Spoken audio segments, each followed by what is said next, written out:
Overpromised with Covino and Rich. All right, man. Hey. Don't you wish your team was still in it and you were excited about the World Series starting tomorrow? I am excited, regardless. Also excited for Halloween. Look at us with our little black and orange on. Yeah. Spooky season, World Series, football, basketball's back. Lots going on. We're Covino and Rich from Fox Sports Radio, 5 to 7 on the East, Monday through Friday, 2 to 4 on the West. And, of course, this is Overpromised, 114, our bonus pod. And we have lots to get to. We got Rich's picks for NFL Week 8. Yes, sir. We're going to talk who might be ass this week. Who might be ass? Yeah. Might upset some people. Oh, it's controversial for sure. We got to talk about the top Halloween candy, and there's a little sports twist to that, so stick around because it is Halloween time. And this week, it's a special week. It's a special year. I was talking about how it's the 40th anniversary of The Last Dragon. That's why I got that glow. But this week, 40 years of Back to the Future, man. Great Scott! People say the perfect movie. I'm not arguing because it's so damn close. Except for the rapey scenes, it's a classic. Get your damn hands off her. Yeah, no, but such a great movie. So many classic moments. In fact, Michael J. Fox, so inspirational that I still wear those Nike sneakers. And who doesn't have a vest this fall? I mean, it is time to invest. Are you investing But this I fall? also saw the inspiration that Michael J. Fox gave others. During an interview with Stephen Colbert, Michael J. Fox said he heard that John Mayer and Chris Martin of Coldplay both learned to play guitar because of Marty McFly and Johnny B. Good. So, hello. He also inspired Chuck Berry. Marvin was there listening. your cousin. And you're going to tell me that everybody didn't think that scene was cool? So you could see how a John Mayer or Chris Martin, anybody thought that was the coolest scene ever. And again, so many great scenes. And it still holds the test of time. Back to the Future, 1985, 40 years ago. In fact, you and I were talking about what movie do you think you've seen the most in your life? Yeah. Back to the Future is a top 5. It has to be, right? It's like Dumb and Dumber, Billy Madison. The Rocky the Rocky 4 movies. Yeah, absolutely. By the way, they're coming out with a movie about me. Absolutely. And of course, Back to the Future, man. One of the best of all time. The ride at Universal Studios growing up. Earth Angel. Everything magical Earth Angel. about Michael J. Fox and how he made that transition from TV to movies, one of the first to do it. And you know all the parts and all the lines. You're telling me you built a time machine out of a DeLorean? So many great moments from that movie. And it got us thinking, if we were able to get our hands on a DeLorean and we had 1.21 gigawatts. By the way, today, not today, yesterday, how old do you think Christopher Lloyd turned? I feel like he was 100 when Taxi was around when we were little kids. 84? 87. 87? 87. Great Scott, Marty, I'm fucking old. Right.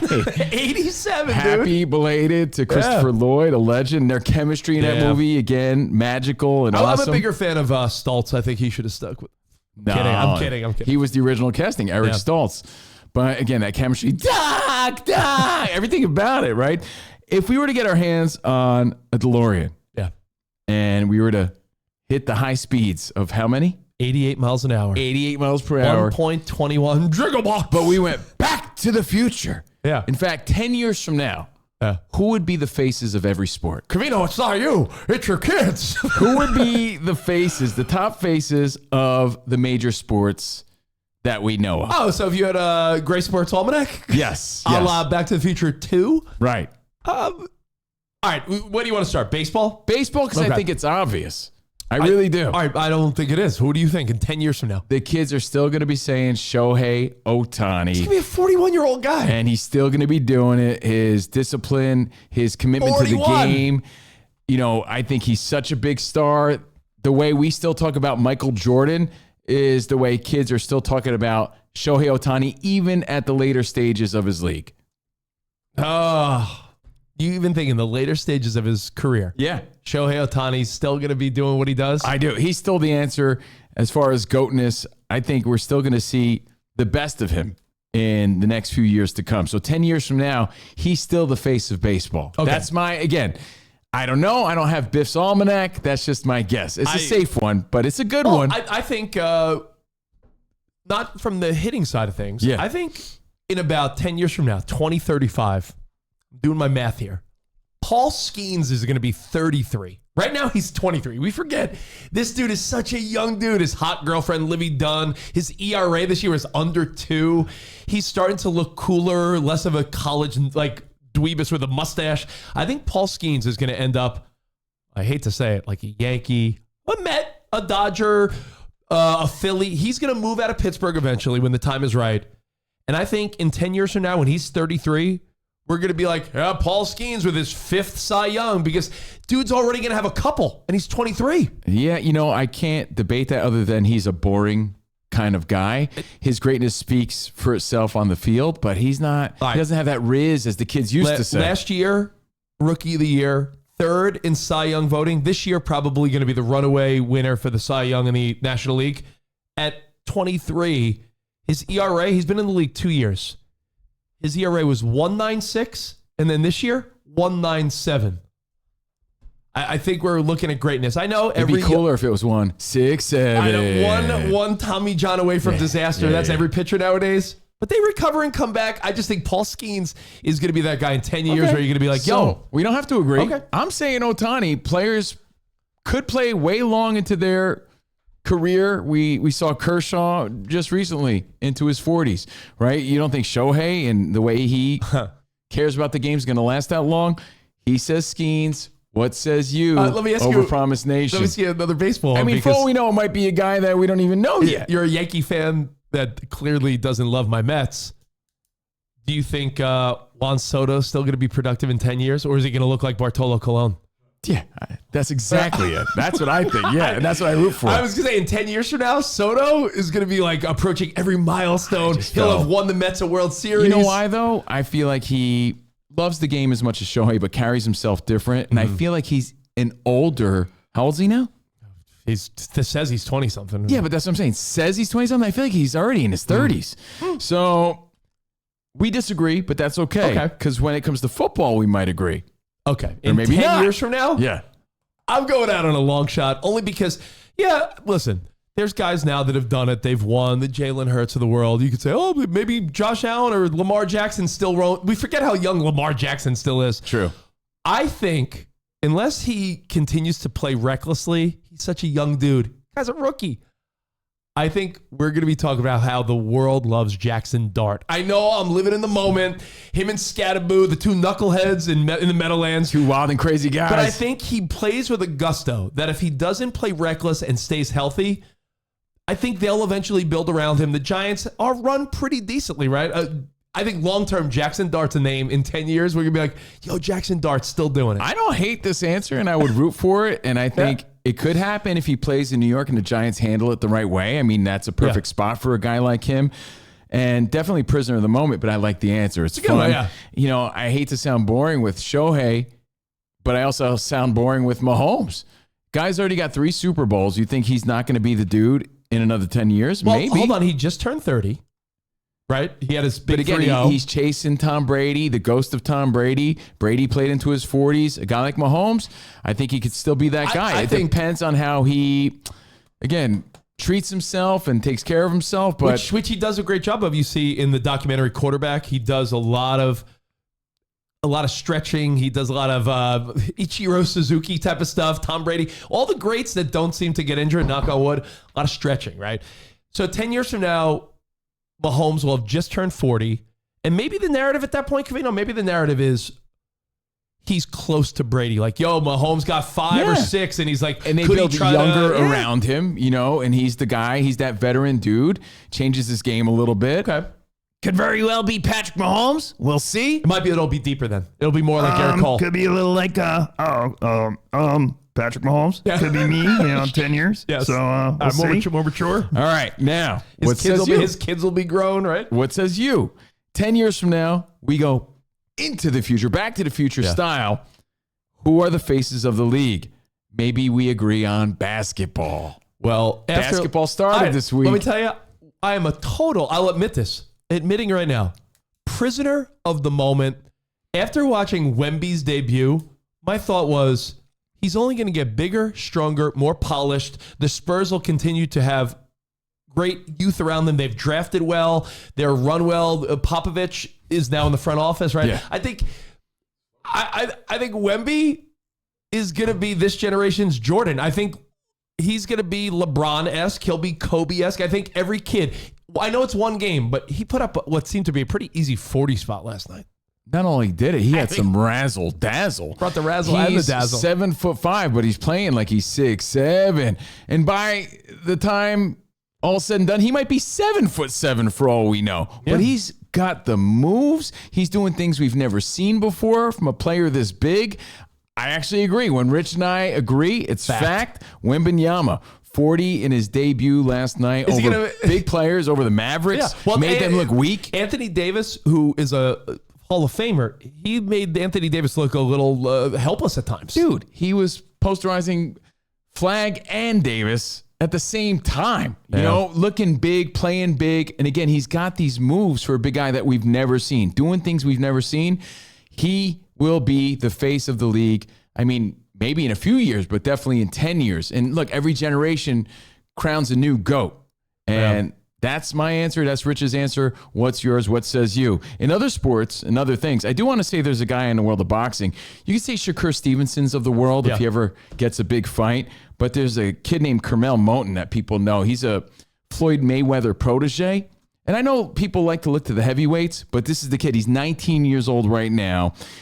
Featherweight, super featherweight, and he's already making a huge name for himself. They're saying the next Mayweather, so he might be that guy. Even Floyd Mayweather is saying that this dude's the next Mayweather, and we're seeing greatness at 19 years old.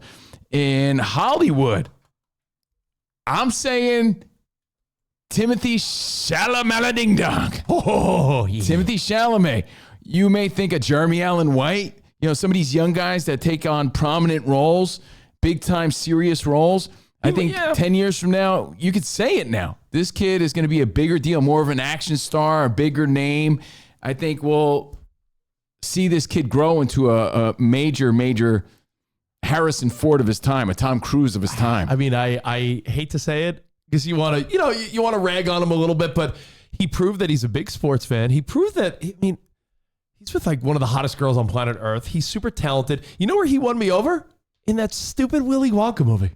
Same. I watched it on a plane, and I remember being like, I'll watch it. I'm on a plane. And I was like, yo, this guy's fucking great.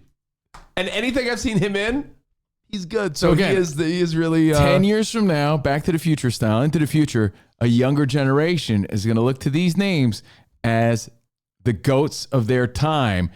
Who are we forgetting? Who do you want to add to the list? Of course, we don't have... It's Gray's. It's not Biff's Sports Almanac. Whose Almanac is it? Gray's. Yeah, you know, we don't actually have that or the DeLorean, but those are the guesses as I see them. I'm sorry. What says you? I don't even think I'm distracted. I'm trying to find... What about in Sports Talk Radio? Who do you think? My son, Ben. No, Talk Radio. Ben? Oh, I was thinking us. You think we're going somewhere? No, my son's going to be a phenom. He'll be a teenager. Right. I'm trying to see if... I can't find it. I don't think Joey Chestnut or Kobayashi have kids. So I was gonna be like, is there a next generation like little Dylan Chestnut? He's like, I'm gonna eat hot dogs like my dad. Like there's no guy there. So Spot. Maybe you. Hot dog eating. Yeah. Go for it. Why am I catching strays? By the way, you're wearing a green shirt. You could hop on top of Covino and be his stem. Okay. That's enough. Looks like a big pumpkin. Just wanted to say hi to Spot. Hi, That's Spot. all. Producer of Overpromised. All right. So that brings us to a segment that's sweeping the nation. And it's a segment, a list, a discussion you want to be part of. Yeah. It's called They Might Be Ass. Oh, you don't want to be on this list. You don't want to be on this. And this is really controversial, guys. Look, I got to make this statement before we get into it. In order to be part of this discussion, there has to be greatness involved or high expectations, right? Because why would there be a letdown of sorts where, turns out you might be ass if we didn't think you were supposed to be great or you were great. Now, you know how Mike Tyson's in a category of people where anything he says or does, you're like, oh, what is Mike going to do? Like he's so intriguing. That's right. I'm number one when it comes to intriguing. I used to feel that way back in the day about Howard Stern. If he did a late night appearance, I'm like, oh, I got to watch. Like there's certain people you get pulled into over your lifetime. Right. And I think it's fair to say. The Dos Equis guy. It's fair to say, most interesting guy.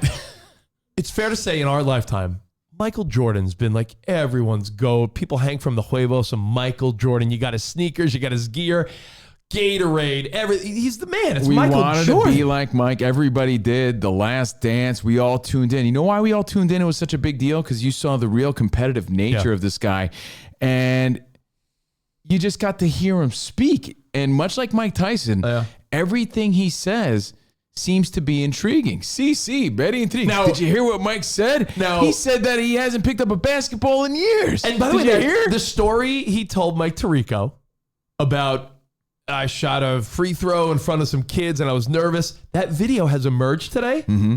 And you could tell Michael told the story accurately. He looked nervous. He swish, boom, perfect. But I hate to say this, not Michael Jordan. He is not ass. I think NBC's bamboozling of what Michael Jordan's role is ass.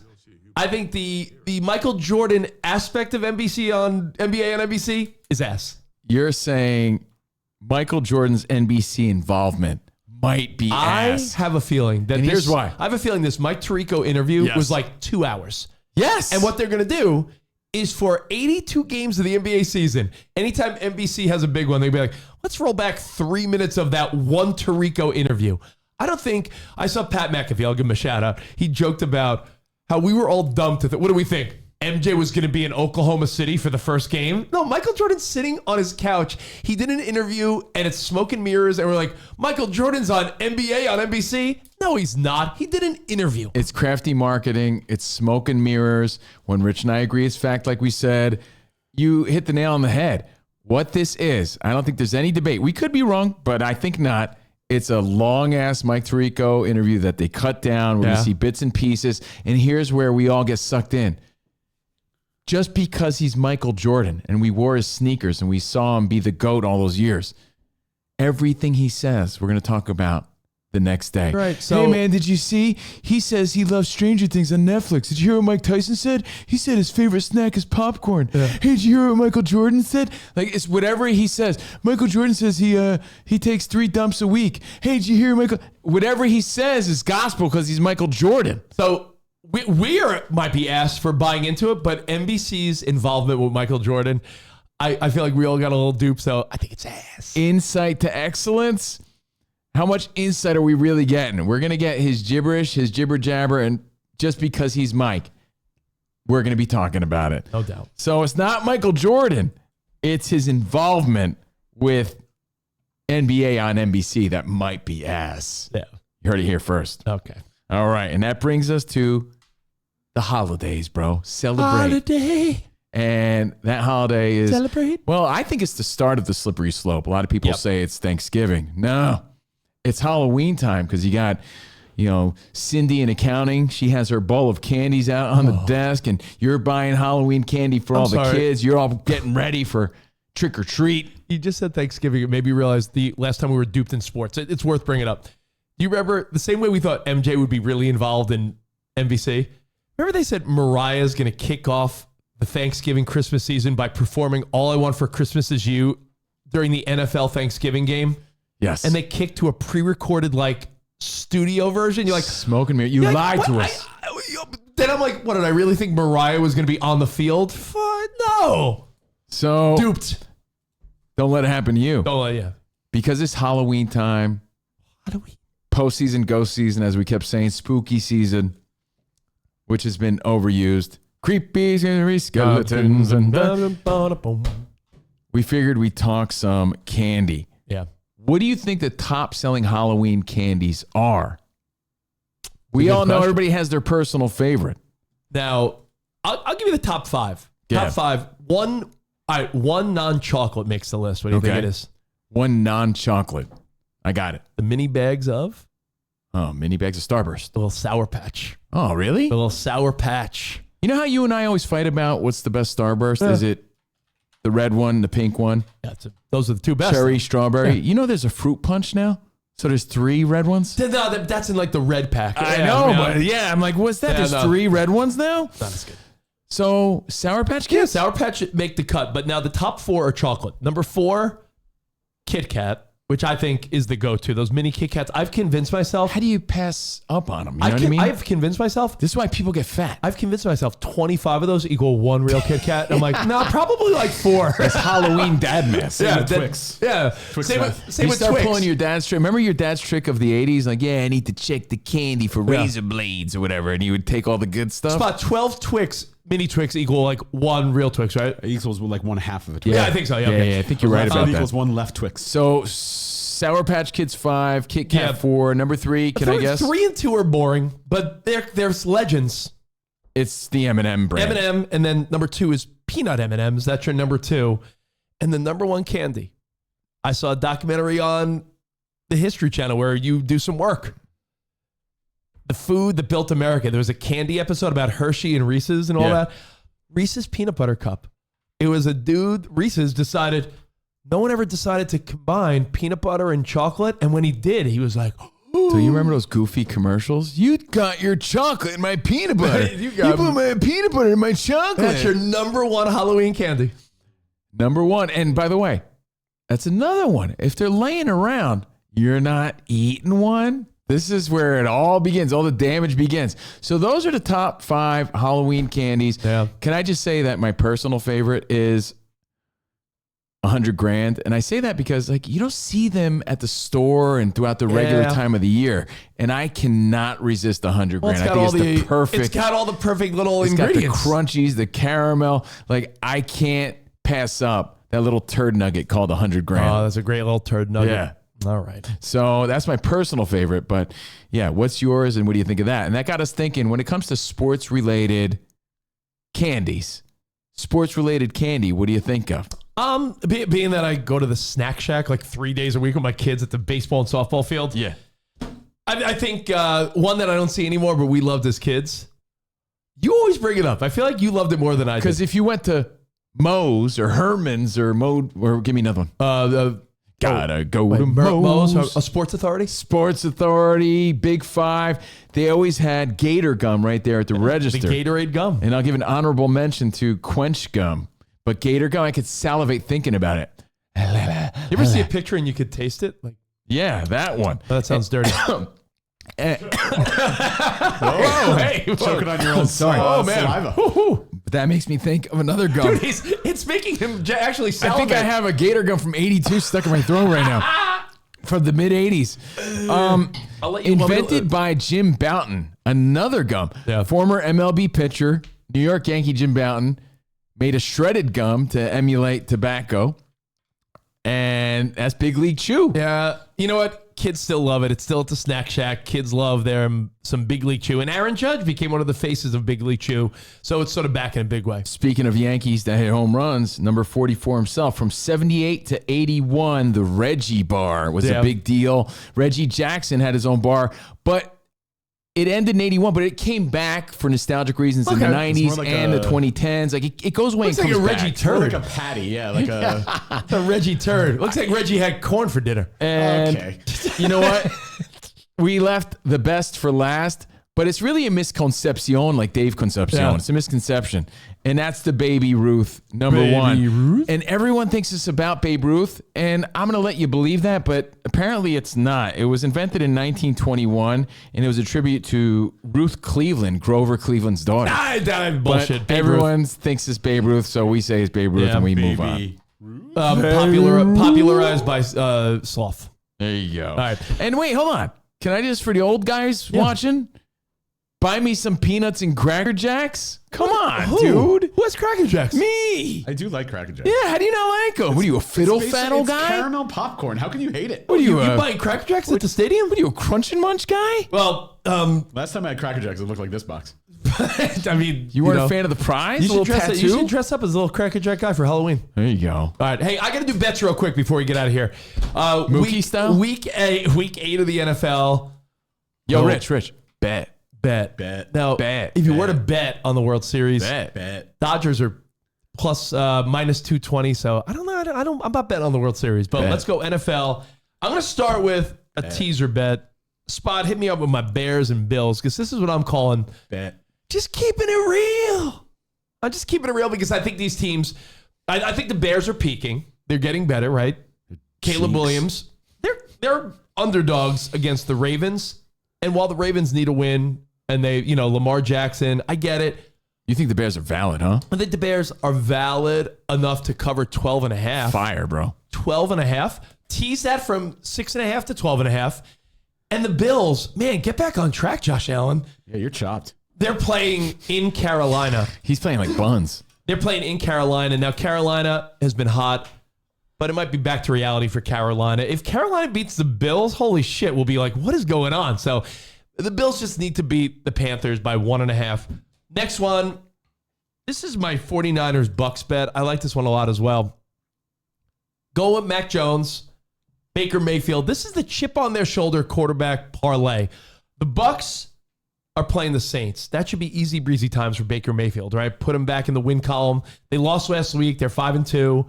They'll be 6-2. The 49ers are playing at Houston. I just think they're a better team than Houston, and Mac Jones is playing well. I like him. Okay. He's doing all right. Like Maybe a little more involvement from George Kittle this week. So money line parlay, Niners and Bucks. And I'll give you one more. This is my favorite one. Aaron Rodgers. Everyone can kiss my ayahuasca ass. Money line bet. Nice. It's Sunday night. It's prime time. It's at Heinz Field. It's in Pittsburgh against his former team, the Green Bay Packers. His first time playing the Packers. And get this. If he beats the Packers, he'll be the only quarterback in NFL history to beat all 32 teams. No way. He's got to do it. I mean, we just talked that Flacco needed to beat 2 other teams, right? There are It's six. so hard to do. There are 6 NFL players that have beat 31 teams. No one has beat every team. So Aaron Rodgers has history on the line. He's got to do a it. revenge game. I like it. Everything is in the balance for Aaron Rodgers. Take your screenshot. There it is. Wow. Screenshot it. Week 8. Let's go. Yeah, so everyone can kiss his ayahuasca ass. All right, enjoy those. Enjoy your weekend. Enjoy your week before Halloween. Hello. Enjoy your World Series. Oh, yeah. And your Halloween parties. Until next time. Arrivederci, baby. See you in the Overpromised land. Goodbye. Peace.